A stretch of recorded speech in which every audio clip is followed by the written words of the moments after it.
Hello बच्चों, 4D classes 24 में आपका स्वागत है। पिछले लेक्चर में हम लोग चार्ज के बारे में पूरे अच्छे तरीके से देखे थे। चार्ज का डिफिनीशन देखे थे, चार्ज के टाइप्स देखे थे। आज हम लोग देखेंगे properties of charge.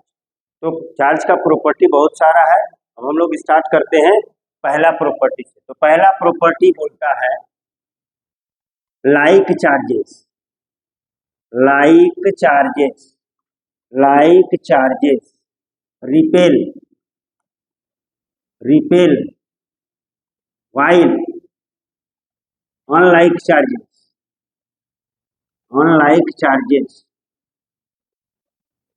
attract each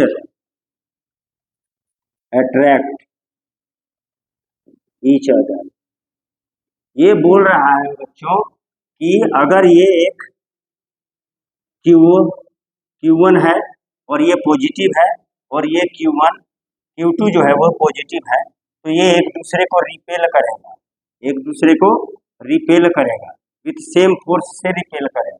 अगर Q1 पॉजिटिव है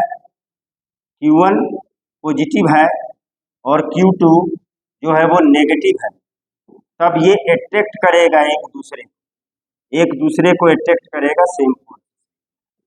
तो like charges repel while unlike charges attract each other, ये पहला प्रॉपर्टी। दूसरा प्रॉपर्टी जानने से पहले आप लोग ये जान लीजिए कि चार्ज कभी भी इटसेल्फ एग्जिस्ट नहीं करता है। चार्ज के लिए कोई बॉडी होना चाहिए, और बॉडी होना चाहिए मीन्स मास होना चाहिए। तो चार्ज बिना मास के चार्ज पॉसिबल नहीं, लेकिन बिना चार्ज के मास पॉसिबल है। यही हमारा दूसरा प्रॉपर्टी है कि without mass charge is impossible, while without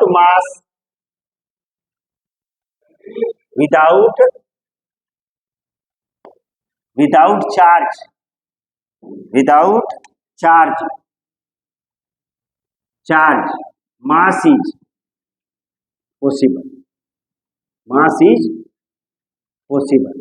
यानी आप समझ रहे होंगे, बिना बॉडी पे के चार्ज नहीं होगा और बिना चार्ज के बॉडी हो सकता है। ये दूसरा प्रॉपर्टी हुआ। तीसरा प्रॉपर्टी होता है हमारा, तीसरा होता है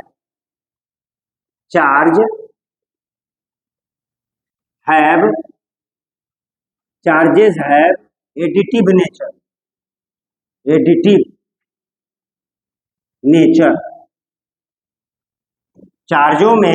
चार्ज आपस में जुड़ सकते हैं। किस नियम से जुड़ सकते हैं? तो सिंपल अलजेब्रा के नियम से जुड़ सकते हैं। भाई क्यों सिंपल अलजेब्रा के नियम से जुड़ सकते हैं? क्योंकि चार्ज ये स्केलर क्वांटिटी है और हम जानते हैं कि स्केलर क्वांटिटी को हम लोग सिंपल अलजेब्रा से जोड़ सकते हैं। तो हम बोल सकते हैं कि कोई भी आइसोलेटेड बॉडी है, मान लीजिए ये कोई आइसोलेटेड बॉडी है। आइसोलेटेड बॉडी का मतलब होता है कि उस बॉडी को किसी दूसरे बॉडी से कोई इंटरेक्शन नहीं है, वो एकदम अलग है, आइसोलेट हुआ है। तो अगर इस पर हमारा चार्ज है -5 coulomb, +3 coulomb, 8 coulomb, -3 coulomb, plus कुछ भी लिख दीजिए 2 कूलम, तो हम इसको बोल सकते हैं कि इस बॉडी पर नेट चार्ज हमारा होगा, तो होगा -5 coulomb, +3 coulomb, +8 coulomb, -3 coulomb, +2 coulomb. और इसको हम लोग सिंपल अलजेब्रा से इसको हम जोड़ सकते हैं। तो जोड़ दीजिए, कितना होगा? प्लस वाला जोड़िए, 8 और 2 10 3 13 में से 18 जाएगा। तो 13 में से 18 जाएगा तो कितना बचेगा भैया? 5 कूलम आंसर होगा। पॉजिटिवली चार्ज बॉडी ये होगा। अगर जोड़ने के बाद आंसर नेगेटिव आता, तो हम बोलते हैं ये बॉडी नेगेटिवली चार्ज बॉडी। तो जोड़ करके एक बार फिर देख लेते हैं सही है गलत है। 8 और 3 11, 11 2 13, 13 में से 3 गया तो 10, 10 में से 5 गया 5। ये हमारा तीसरा चार्ज का प्रॉपर्टी हो गया। अब हम लोग चौथे प्रॉपर्टी पर चलते हैं। चौथे प्रॉपर्टी में बोला जा रहा है चार्ज इज ट्रांसफरेबल मतलब है कि एक बॉडी का चार्ज हम दूसरे बॉडी पर ट्रांसफर कर सकते हैं। अब ये ट्रांसफर कैसे किया जाता है वो चार्जिंग में हम लोग पढ़ें। तो किसी भी एक बॉडी से हम चार्ज को क्या कर सकते हैं, दूसरे बॉडी पर ट्रांसफर कर सकते हैं। चार्ज को ना हम बना सकते हैं और ना ही उसको डिस्ट्रॉय कर सकते हैं। चार्ज को केवल हम लोग एक बॉडी से दूसरे बॉडी पर ट्रांसफर कर सकते हैं। और पांचवा प्रॉपर्टी है charge is a invariant quantity. Next property है charge is a invariant quantity. Charge is an invariant quantity. इसका कहने का मतलब क्या है, इनवेरिएंट माने वो नहीं बदलेगा। आप उसको रेस्ट में रखिए, चार्ज को नहीं बदलेगा, जितना क्वांटिटी रहेगा उतना ही रहेगा। अगर किसी बॉडी पर 5 कूलम चार्ज है, अगर किसी मान लेते हैं कि ये बॉडी है और इस पर 5 कूलम चार्ज है और इसका वेलोसिटी हम क्या कर दें 0, इसका मतलब ये रेस्ट में है। तो एट एनी रेट किसी भी कीमत पर इस बॉडी पर 5 कूलम चार्ज रहेगा। अच्छा, अब अगर इस बॉडी को हम वेलोसिटी दे देते हैं, इस बॉडी को हम v वेलोसिटी दे देते हैं, जितना भी वेलोसिटी देना है दे दीजिए, इसके चार्ज पर कोई इफेक्ट नहीं पड़ा। चलते चलने के बाद जहां पर ये रुकेगा वहां पर भी इसका क्या होगा, 5 कूलम ही होगा। यानी चार्ज इनवेरिएंट नहीं होता है। लेकिन इस बॉडी का वेलोसिटी के कारण मास बदल सकता है, मास बदल सकता है, लेकिन क्वांटिटी ऑफ चार्ज नहीं बदलेगा। तो ये हमारा है चार्ज एंड इनवेरिएंट क्वांटिटी। अब नेक्स्ट छठा में प्रॉपर्टी में हम लोग बात कर रहे हैं। तो छठा प्रॉपर्टी हमारे अनुसार है कि चार्ज जब रेस्ट में होता है तब वो अपने चारों तरफ electric field, only electric field create करता है। तो बोलेंगे charge at rest, charge at rest produces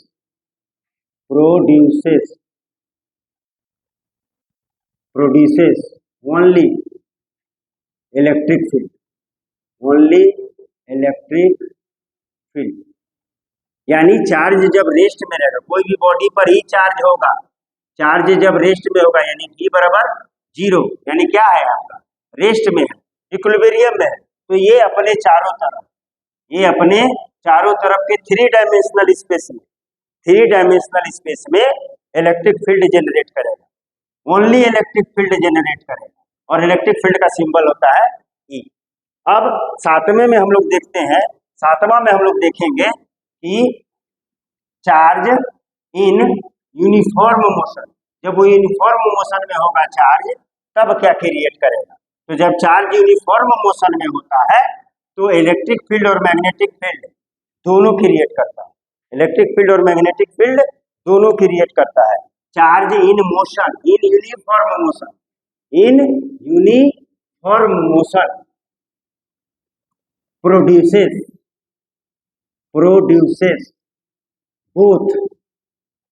both electric field as well as magnetic field। Electric field को ई वेक्टर लिखते हैं as well as magnetic field, as well as magnetic field. और magnetic field को हम लोग denote करते हैं B vector.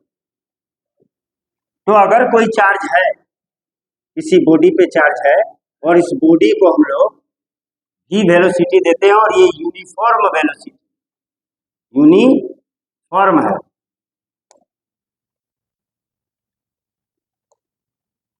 और यदि ये यूनिफॉर्म है, यूनिफॉर्म स्पीड से चल रहा है,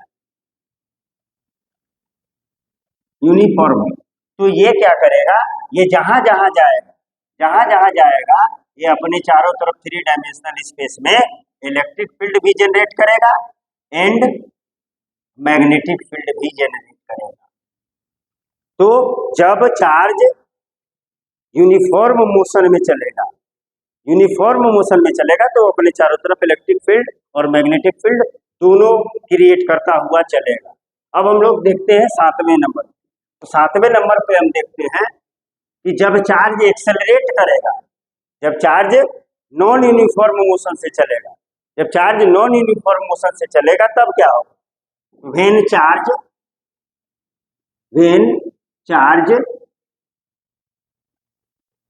moves with non-uniform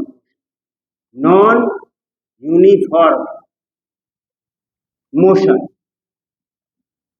that is acceleration और deceleration होगा, then it produces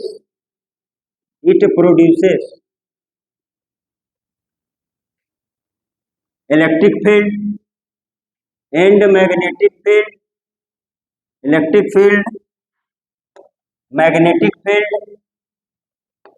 and radiate energy radiate करेगा अपने चारों तरफ, रेडिएट एनर्जी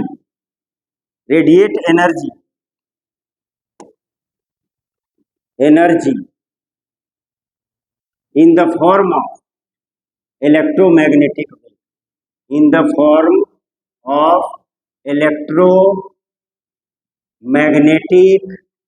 waves,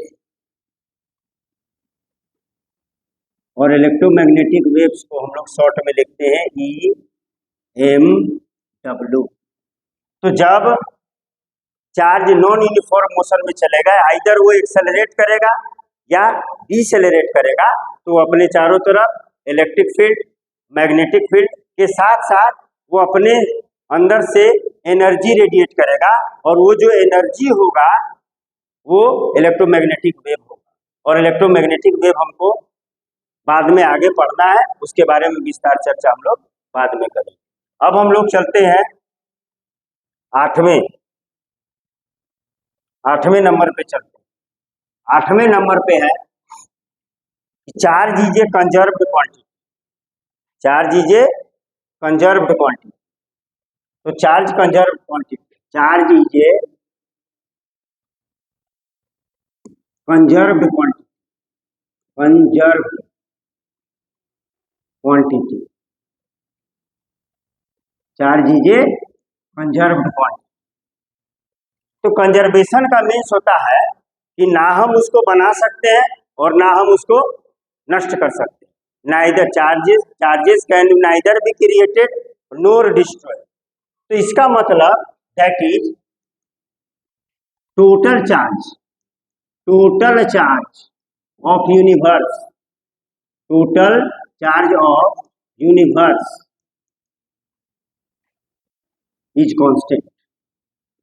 पूरा यूनिवर्स का जितना भी चार्ज है वो कांस्टेंट है, कोई इसको ना बढ़ा सकता है और ना ही घटा सकता है। Neither be created nor be destroyed, it can only be transfer from one body to another body. It can only be transferred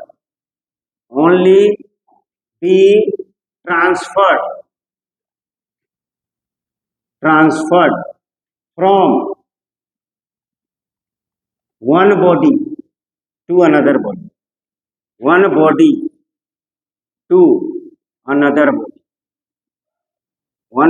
to another body, इसको हम नहीं प्रोड्यूस कर सकते हैं और ना ही हम डिस्ट्रॉय कर सकते हैं, केवल इसको हम एक बॉडी से दूसरे बॉडी में ट्रांसफर कर सकते हैं। और इसके बारे में अच्छा से चर्चा हम लोग नेक्स्ट वीडियो में करेंगे। अब नेक्स्ट तो है जो वो है 9th नंबर। 9th नंबर में होगा चार्ज इज क्वांटाइज्ड।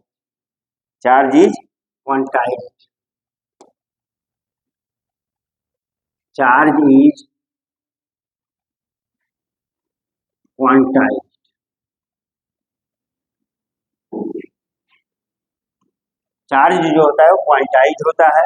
अब क्वांटाइज का मतलब होता है Q बराबर NE, प्लस माइनस, अगर where n equal to 0, 1, 2, 3, 4 and so on.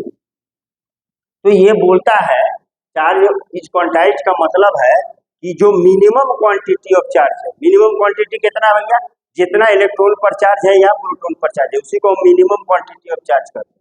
उससे छोटा चार्ज पॉसिबल नहीं है। तो मिनिमम क्वांटिटी का इंटीग्रल मल्टीपल होना चाहिए। अगर हमारे बॉडी पर चार्ज है तो चार्ज हमेशा हमारे बॉडी पर इलेक्ट्रॉन या प्रोटॉन का इंटीग्रल मल्टीपल होगा, इंटीग्रल मल्टीपल होगा।